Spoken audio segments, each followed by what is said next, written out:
Eu vou ser honesto com você e já vou te avisar de cara. Eu vou te contar um monte de mentiras, mas é por um bom motivo.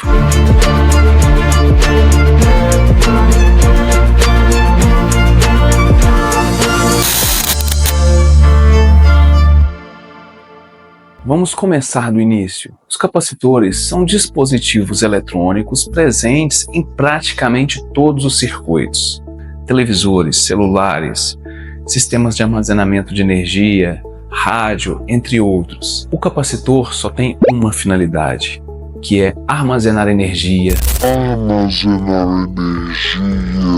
em forma de campo elétrico. Mas calma, vamos por partes. Minha função aqui é deixar as coisas mais transparentes do que um vidro muito bem limpo. Então, vamos começar. Um capacitor é formado por duas placas metálicas condutoras, separadas por um dielétrico. O dielétrico é um material que não conduz eletricidade, ou seja, não permite a passagem de corrente elétrica. Na prática, essas dimensões são bem diferentes da animação. Essas placas elas são extremamente finas, assim como o dielétrico. Agora conectamos esse capacitor a uma pilha e acontece um fenômeno fascinante. O terminal positivo da pilha começa a atrair os elétrons da placa ligada a ele.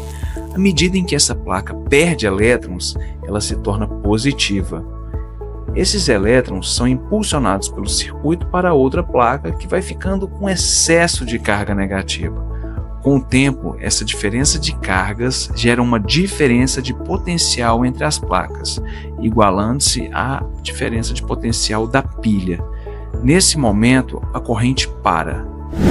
Em resumo, no início, o capacitor se comporta como um curto-circuito. Ele começa a armazenar energia e a corrente começa a fluir pelo circuito. Uma vez carregado, o capacitor funciona como um circuito aberto. Tá? Então a gente pode generalizar. Para capacitores de placas paralelas, a capacitância é dada pelo produto da permissividade elétrica pela área das placas, dividido pela distância entre elas. A unidade da capacitância é Farad, em homenagem ao físico britânico Michael Faraday do século XIX, um dos pais do eletromagnetismo. Para aumentar a capacitância e armazenar mais energia, podemos aumentar a área das placas ou diminuir a distância entre elas. Outra opção seria a utilização de um dielétrico mais eficiente.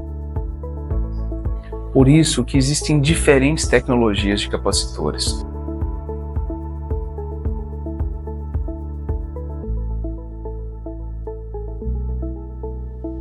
Os capacitores cerâmicos, por exemplo, eles utilizam material cerâmico, um dielétrico, para armazenar energia.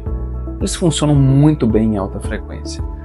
Já outras opções, como os capacitores eletrolíticos, eles têm característica de armazenar uma maior quantidade de energia. Agora vamos analisar o comportamento de um capacitor em corrente alternada. Imagine que a frequência da fonte é tão baixa que dá tempo para o capacitor carregar completamente a cada ciclo. Nesse caso, ele estará sempre carregado, o que significa que ele age como um circuito aberto. A corrente contorna o capacitor e acende a lâmpada do circuito. E agora, se a frequência da fonte for alta, o capacitor não consegue carregar o tempo todo. Ele se comporta como um curto-circuito. E a corrente desvia para sua malha, não passando pela lâmpada que permanece apagada.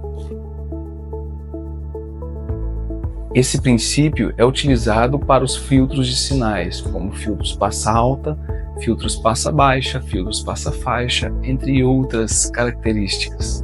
Então, a partir da característica de armazenar energia em forma de campo elétrico, os capacitores têm vasta aplicação, como armazenamento de energia, filtros, aplicações em correção de fator de potência e entre outros.